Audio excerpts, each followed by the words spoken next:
নমস্কার বন্ধুরা, বেঙ্গলি সিনেটালি গসিপে আপনাদের স্বাগত। আশা করি সবাই খুব ভালো আছেন, সুস্থ আছেন। নতুন বছরেই বিরাট ধামাকা।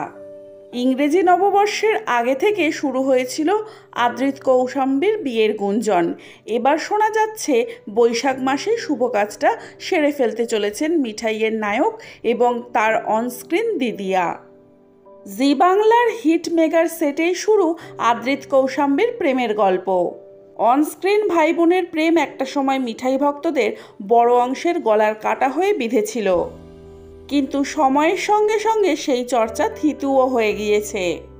মিঠাই শেষ হয়েছে, প্রায় বছর ঘুরতে চলল, আর এবার নাকি 4 হাত এক হবে আদ্রিত কৌশাম্বীর। বিয়ের খবর নিয়ে গোপনীয়তা বজায় রাখতে চান আদ্রিত কৌশাম্বী।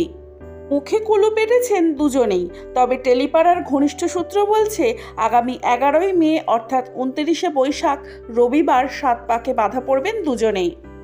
প্রথমে শোনা গিয়েছিল জানুয়ারি বা ফেব্রুয়ারি মাসে বিয়েটা সেরে ফেলবেন তারা, তবে নিজের আসন্ন ছবির কাজে ব্যস্ত ছিলেন আদ্রিত। পাগল প্রেমের প্রচার শুরুর আগেই কৌশাম্বীর সঙ্গে বিবাহবন্ধনে বাঁধা পড়তে চলেছেন আদ্রিত। বর্তমানে ফুলকি সিরিয়ালে অভিনয় করছেন কৌশাম্বী। সেই সেটেই নাকি এখন বসন্তের হাওয়া। আদ্রিতকে আগামীতে দেখা যাবে পাগল প্রেমী ছবিতে। SVF এর প্রযোজনায় তৈরি অভিরূপ ঘোষের এই ছবিতে আদ্রিতের নায়িকা নবাগতা মুনমুন।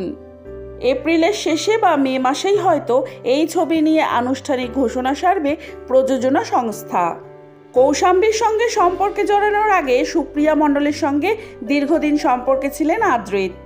2022 ডিসেম্বরে বিয়ের তারিখও পাকা হয়ে গিয়েছিল দুজনের, কিন্তু ভেস্তে যায় সেই বিয়ে। শোনা যায় আদ্রিত কৌশাম্বীর ঘনিষ্ঠতার জেরে ভাঙে সুপ্রিয়া আদ্রিতের বহু পুরনো প্রেম। চলতি বছরের গোড়ার দিকেই নিজের নতুন জীবনসঙ্গী খুঁজে সম্পর্কে অফিসিয়াল শিলমোহর দেন আদ্রিতের প্রাক্তন।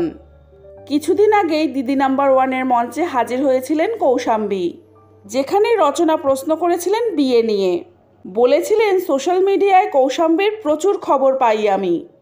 মিঠাইয়ের পর থেকে ও একটু বেশি ভালো আছে, অবসর সময় গান শুনছে, খুব গ্লো করছে, এমন কথায় লজ্জায় লাল কৌশাম্বী। বলে উঠেছিলেন, এসব তুমি কি করছো বলো তো।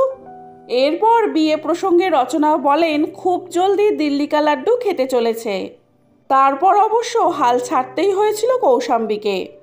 বলেছিলেন মনের মানুষ আছে তার মনে। সঙ্গে অবশ্য বাড়ির লোক যে তাদের সম্পর্ক জানে আর মেনে নিয়েছে সেটাও বলে দেন রচনাকে। বিনোদন জগতের নানান আপডেট পেতে হলে আমার চ্যানেলটিকে সাবস্ক্রাইব করে রাখুন। ভিডিওটি ভালো লাগলে লাইক, কমেন্ট, শেয়ার করতে ভুলবেন না। আজকের ভিডিও এই পর্যন্ত। ভালো থাকবেন, সুস্থ থাকবেন, দেখা হবে পরবর্তী ভিডিও। ততক্ষণের জন্য টাটা।